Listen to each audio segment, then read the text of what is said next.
যদি বুকের যদি পাতা থাকে, একবার ক্যানিং পূর্বে কিংবা ভাঙড়ে একবার ভোটের টিকিট নিয়েছে, দাঁড়িয়ে যা, তবে তোদের বাপের বেটা বলবো।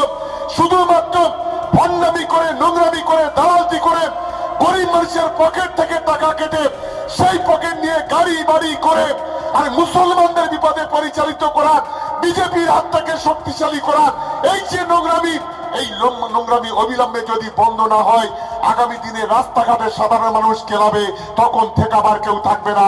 এটা অন্তত তাদের অন্তত মনে রাখা উচিত, কারণ এটা হচ্ছে ক্যানিং পূর্ব, আর আমি নেতৃত্বে আছি ভাঙড়ে। আমি আপনাদের কথা দিয়ে যাচ্ছি, ভাঙড় বিধানসভা যদি পৃথিবী যদি একদিকে হয়ে যায়, তারপরে কিন্তু তৃণমূল কংগ্রেস জিতবে, আটকাবার ক্ষমতা কারণ নেই। হুজুরকে বলি, লোটা সোটা কম্বল গুলো রেডি করে রেখে দাও। 2021 সালে অনেক করেছো। এখানে একজন আবার হুজুরের একজন চেলা আছে, স্বর্ণ চুরি করা মাল, উত্তর 24 পরগনা থেকে এখানে এসে ক্যান্ডিডেট হয়েছিল গতবারে। বাড়ির আন্ডারগ্রাউন্ডে সেখানে 100 জন সমাজ বিরোধী লুকিয়ে রেখেছিল। 40টা জ্যাক একসঙ্গে ঢোকানো যেত মোবাইলে চার্জ দেওয়ার জন্য। সেখানে বোমা বাঁধা হতো, সেখানে বন্দুক রাখা হতো। পরবর্তীকালে ভোট যেদিন গণনা হলো, সমাজ বিরোধী গুলো পালিয়ে গেল, পুলিশ রিকভার করলো সেখান থেকে বিভিন্ন রকম অস্ত্র শস্ত্র। এটা এই গোটা ভাঙড়ের মানুষ অনেকে জানে।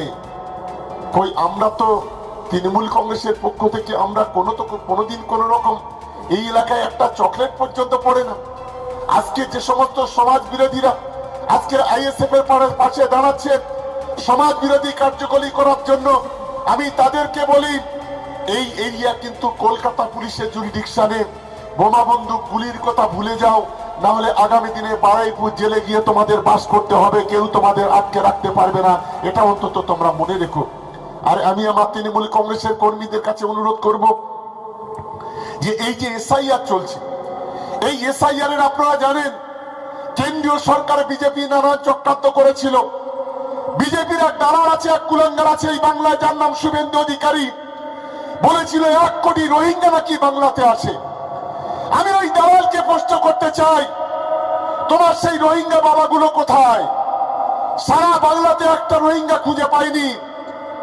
এবং বলেছিলে কোটি কোটি ভোট বাদ যাবে, মাত্র সারা বাংলা থেকে 58 লক্ষ ভোট বাদ গেছে। তার মধ্যে অর্ধেকের 35 লক্ষ মতন প্রায় ডেট যারা মারা গিয়েছিল, তারা বাদ বাকি করে শিফটিং হয়ে অন্য জায়গায় চলে গিয়েছিল। তারাই কিন্তু আজকে তাদের নামটা বাদ গেছে।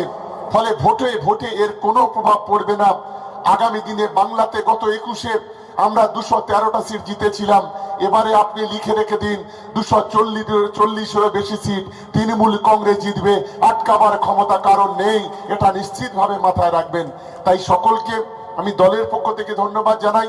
আপনারা সকলে এখানে উপস্থিত হয়েছেন, আমাদের নেতৃত্বরা আছেন, আগামী দিনে ঐক্যবদ্ধভাবে লড়াই করবেন, এই আশা রেখে সকলকে ধন্যবাদ, অভিনন্দন, ভালোবাসা জানিয়ে আমার বক্তব্য শেষ করছি।